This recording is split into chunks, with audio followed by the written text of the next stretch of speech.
Have you been waiting for an update on the Canon RF 200 to 500mm f4 L-series USM, hoping that it won't cost anywhere near $10,000? Then this video's for you. The price won't be anywhere near $10,000.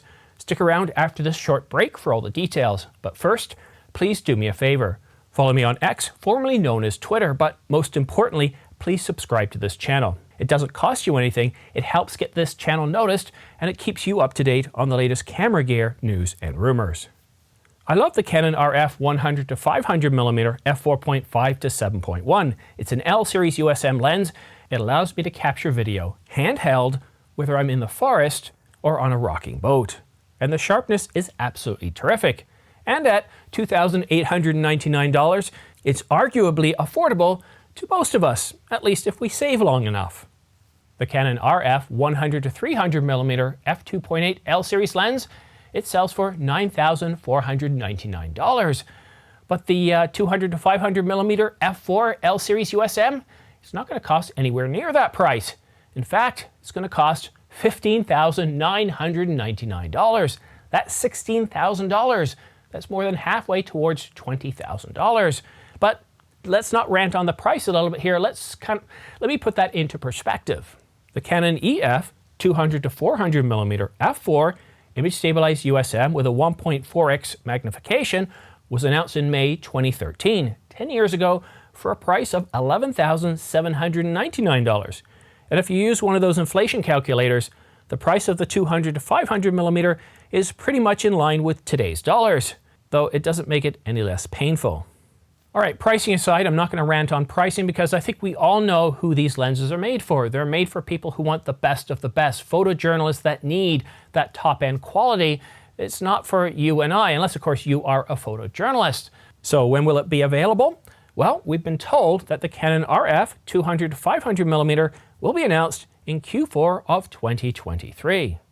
And that's just about a month and a half away. Well, who's kidding who? It's 2 months away, so that won't be too far away. And one thing, if you really are interested in purchasing this lens, then what I recommend that you do is as soon as a pre-order is available, you're going to want to head and pre-order this. Even if you have second thoughts, you want to watch the reviews, pre-order it, watch the reviews, and then if you don't like it, cancel it. Get yourself in the queue, because those people that ordered the Canon RF 135mm Prime or the recently announced, and it shipped already, 100 to 300mm f2.8, people are still waiting for that 6+ months. This is going back to 2020. You remember when everything that came out, you were looking at a minimum of 6 months?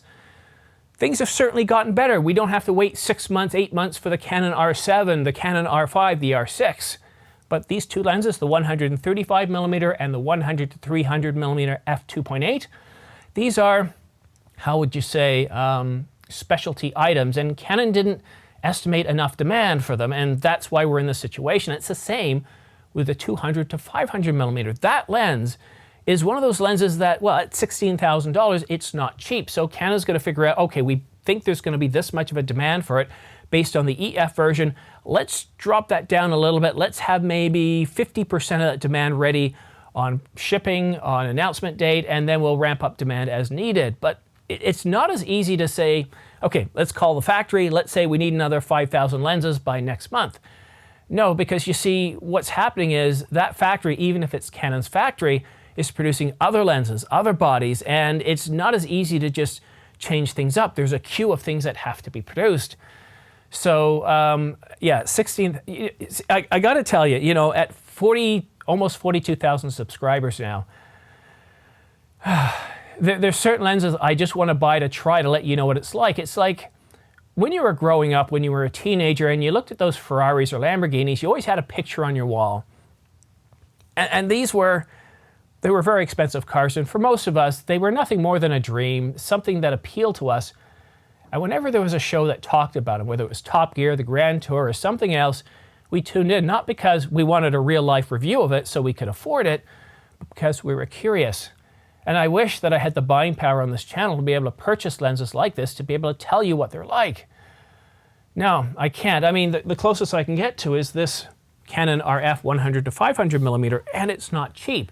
It cost me around $4,000 Canadian, but it is truly amazing. A lot of the reviews focus on the sharpness. They focus on the lack of aberration, the quality of the photos, how you can get up close.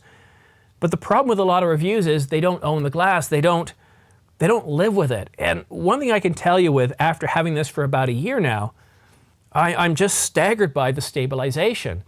It's one thing to take this out and shoot birds or any other wildlife where you only need to stabilize things for a fraction of a second.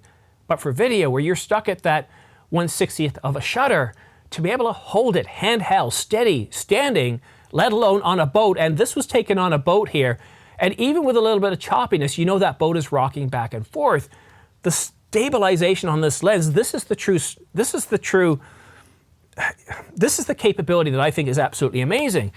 And I would love to be able to have some of these high-end lenses to be able to tell you what they're like to live with, to have day in and day out, but I don't think that until this channel gets to somewhere around 80,000, maybe 70,000 subscribers, I'll be able to have the funding available to purchase lens like this, and even the 100 to 300 millimeters, just to be able to tell you what they're like, to say, hey, look, I've got one, and I own it, and I'm going to tell you what it's like to live with this thing. And see, that's the thing. Anything you look at buying, or any relationship you look at getting into, everything can seem amazing right at the beginning. But when you live with it, when you live day in and day out, well, it becomes different. You become familiar with it, and you become familiar with what's amazing about it, or on the flip side, what's absolutely terrible. But if you want to stay up to date on all the latest news and rumors specifically regarding this lens, the 200 to 500 millimeter f4, or the upcoming Canon EOS R5 Mark II, the Canon EOS R1, then go ahead and hit that subscribe button, but make sure you also choose all notifications. And if you've been watching this channel for a long time, then please go ahead and hit that subscribe button. The biggest benefit I get out of that is it helps get this channel noticed. But also when I put out a new video, it sends it out to all of you guys first. And if you guys really like the video, then YouTube's more willing to send it out to others. So it gives me a big boost. And for all the minor news and rumors out there, or pricing information, all those news stories that aren't quite big enough to have their own separate video, well then go ahead and follow me on Twitter. Sorry, formerly known as Twitter, it's now called X. And I'm always tweeting out information there. And one other thing, if you could do me a big favor, if you are looking at purchasing equipment from Adorama or B&H, if you use my affiliate links, I get anywhere from, if you can believe it, 2 to 12% back. And that's what really allows me to purchase cameras like the R5, the R5 Mark II, the R1, and I'm really looking forward to seeing those cameras soon. As we get towards, it's already August, and I'm expecting we'll get more leaks of both of those two cameras in the coming weeks. Then things will really start to heat up into September, and I really do think that the fall this year is going to be an amazing fall for camera announcements, regardless of which manufacturer you purchase from. Canon, Nikon, Sony, Pentax, OM Systems, and maybe even the Ellis camera, or even the iPhone. We got to refresh it. Oh no, did we already have? You know, I don't follow smartphones very much. Anyhow, so that's it for now. If you're in Ontario, have yourself a great long weekend, and we'll see you again soon.